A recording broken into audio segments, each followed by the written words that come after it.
কাঁচা লঙ্কা, বউ আমার ঝাল লঙ্কা। আমার বউয়ের আছে কত গুণ, আমি টাটকা বেগুন। হ্যালো বন্ধুরা, তোমরা সকলে কেমন আছো? আশা করি সকলে খুব ভালোই আছো, আর আমরাও খুব ভালো আছি। তো আগামী কুরবানি ঈদের জন্য আমরা নতুন একটা গান রিলিজ করছি, আশা করি আপনাদের খুব ভালো লাগবে। আর এই গানটা ভিডিও করার সময় আমরা খুব মজা করে ভিডিওটা করেছি, আসলে গানটা এরকম। আর এই গানটা আমাদের উপহার দিয়েছে আমাদের বাঙালি নবাব। চলুন তার সাথে কিছু কথা বলে নিই। প্রথমে আমি অসংখ্য ধন্যবাদ জানাই পল্লীগ্রাম টিভি থেকে। তো ও শ্বশুরের বেটি গানটাতে যে আপনারা এত ভালোবাসা দিয়েছেন, সেই জন্য আমি আরেকটি গানের অফার পেয়েছি পল্লীগ্রাম টিভি থেকে।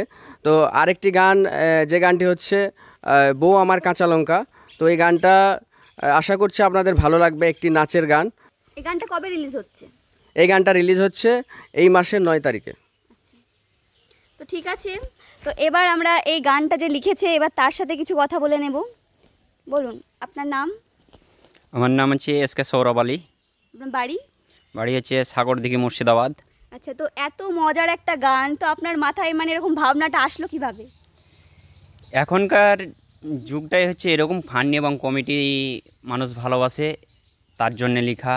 এবং আমরাও আনন্দ পেয়েছি, আপনারাও দেখুন, দেখলে আনন্দ পাবেন।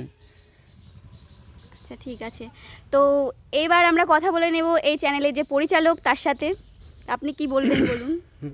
গানটা আমাদেরকে উপহার দিয়েছে, ওদেরকে অনেক অনেক ধন্যবাদ। আর গানটা খুবই ভালো। আমরা ভিডিওটা বানাতে গিয়ে আমরা হাসতে হাসতে পেট ব্যথা হয়ে গেছে। আপনারা যদি ভিডিওটা দেখেন আপনাদেরও হাসতে হাসতে পেট ব্যথা হয়ে যাবে। আর একটা বড় কথা হচ্ছে, এই গানটা বহুত পরিশ্রম করেছে আমাদের শফিক, কারণ শ্রাবণী যেভাবে ওকে মানে বাড়ির সম্পূর্ণ কাজ যেভাবে করে নিয়েছে, আপনারা দেখলে অবশ্যই হাসবেন। আমার কিছু কথা বলার আছে, যে আমি দুখানা গান অলরেডি দিয়েছি, ও শাশুড়ি বেটি এবং মাওলা। আপনারা সেটা ভালো লেগেছে বলে আপনারা আমার ও শাশুড়ি বেটিতে 70 মিলিয়ন ভিউ ক্রস করে গেছে, এবং এই গানটাও অবশ্যই ভালো লাগবে। হ্যাঁ, এবং আপনাদেরকে যে পল্লীগ্রাম টিভিতে আমাকে নিয়ে আসার জন্য অসংখ্য ধন্যবাদ, এবং আপনাদের ভালোবাসায় আমি এই জায়গায় এসেছি। ঠিক আছে, তো এবার এই গানটায় যে মেন অভিনয় করেছে শফিক ও শ্রাবণী, তো তার সাথে কিছু কথা বলে নেব। শফিক বলো। হ্যালো বন্ধুরা, আপনারা সবাই কেমন আছেন? আশা করি ভালো আছেন। এই গানটা রিলিজ হচ্ছে 9 তারিখে, আপনাদেরকে দেখার জন্য অনুরোধ রইল। আর গানটা ভালো লাগলে একটা লাইক, কমেন্ট, শেয়ার, সাবস্ক্রাইব করবেন। আর আপনাদের সবাইকে অগ্রিম ঈদ মোবারক।